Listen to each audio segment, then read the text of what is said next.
This is Brian with ScreenFiles.com in review.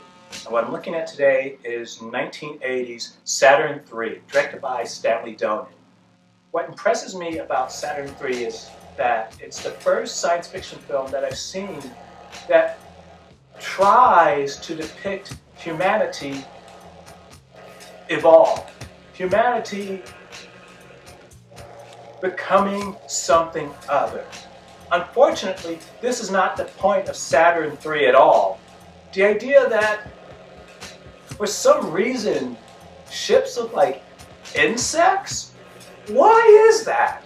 People are wearing helmets vaguely insect-like. To board a ship, there's this weird ceremony? What is going on with this movie? But I like it. It is so unusual.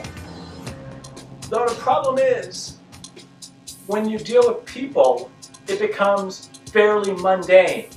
For a long time, didn't understand why that's the case.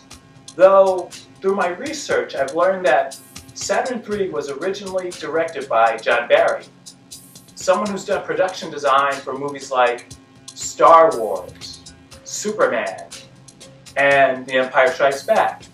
In other words, someone well-versed in the special effects community. And he eventually came upon an idea for Saturn III, which he showed to Stanley Donen, who in turn showed to Lou Grade.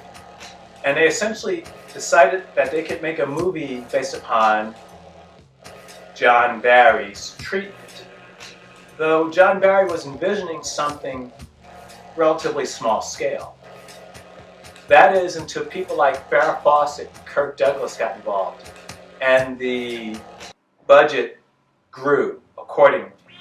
Though the thing is, Barry had a vision, and I get the suspicion that those really fascinating scenes that I mentioned earlier are a result of John Barry's vision. The more mundane stuff is possibly Stanley Donen. Why do I say that? Because Stanley Donen didn't like science fiction. It just wasn't his genre. And in fact, that's why he originally was going to produce Saturn III and not direct. But John Barry left the project after, I want to say, 2 weeks. And the reason that he did so was, for the most part, political. Based on what I've read, Barry had to spend a lot of time working with Hector, which was the robot. And certain cast members, particularly Kirk Douglas, became very irritated with this, that he was devoting so much time to this robot. By the way, a robot which was pivotal to the story. In any case, Stanley Donen came to supervise what was happening. And John Barry said, essentially, that he couldn't work under these conditions. And I can understand that. Who wants someone looking over their shoulder the entire time? He's an adult, not a child. So essentially, John Barry left the project, and Stanley Donen picked up the reins. What's interesting is that Donen had the same problems with the robot as John Barry did. But who else can the actors complain to? Stanley Donen is producing the movie. So they just went with it. I like to think that a second director coming on board explains the weird dichotomy that I mentioned earlier about Saturn III. When it depicts the future, it is amazing. When it deals with people relating with people, it feels very mundane and kind of dull, frankly.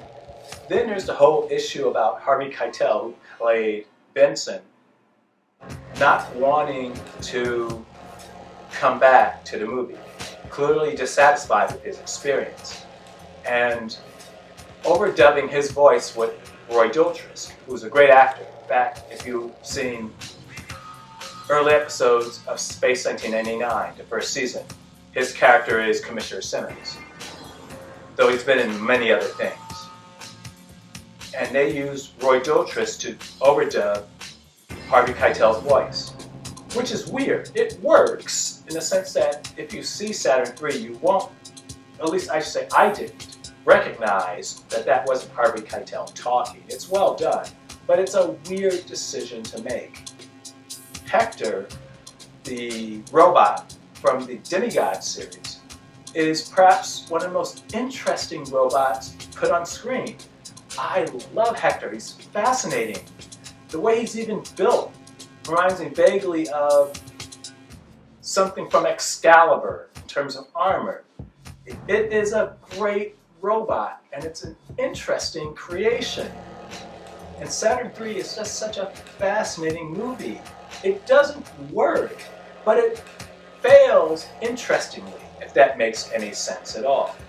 The story of Saturn III, if you're not aware, revolves around a space station on one of the moons of Saturn, tasked with growing food for humanity on Earth, which clearly isn't doing too well. And this station is maintained by Adam, played by Kirk Douglas, and Alex, played by Farrah Fawcett. One of my issues with this movie is not the age difference between Kirk Douglas and Farrah Fawcett. It's that Kirk Douglas brings a very pervy vibe to the whole thing.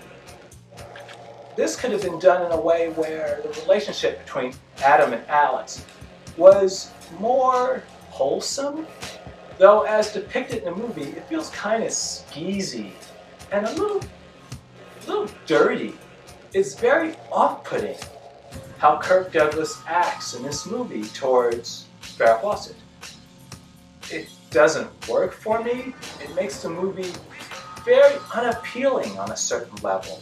And that's a pity because, as I said, it's fascinating. It's an interesting movie. And the production design is probably what makes it so interesting. But that it seems so out of sync with what happens on screen is strange. Speaking of production design, there's a scene where they enter a decontamination chamber. And visually, it is remarkable. It is a great scene, practical, just done with lights. And it looks great, but it serves no other purpose. I don't know, make a matter transporter with it or something interesting. That this scene is used for decontamination is really a waste. Saturn III is an odd movie, but it's a fascinating movie. In some ways, it reminds me of Supernova, another movie that underwent a director change, though for another reason. And it too is just fascinating, though in the case of Supernova, it feels more of a whole. It's not a great movie, but at least it feels complete. Saturn III never feels complete. It is a bit of, I wouldn't call it a mess, that's a little unkind, but it feels very much assembled from pieces in an attempt to make it appear like a whole. It's not great as a movie, but in terms of the vision of the future it presents, it is fascinating. Could it have been better? Of course it could. It could have been much better, in fact. But it's so interesting that you'll probably come away from it as engaged as I am with it. It is one of my favorite movies. It is not great by any stretch of the imagination, but how they try to make this into something cohesive after all the problems with the production that came with it, I think is fascinating. So what do you think? This is Brian with ScreenFiles.com and Review. If you agree, disagree, let me know down below. And as usual, consider a like or a follow. Peace.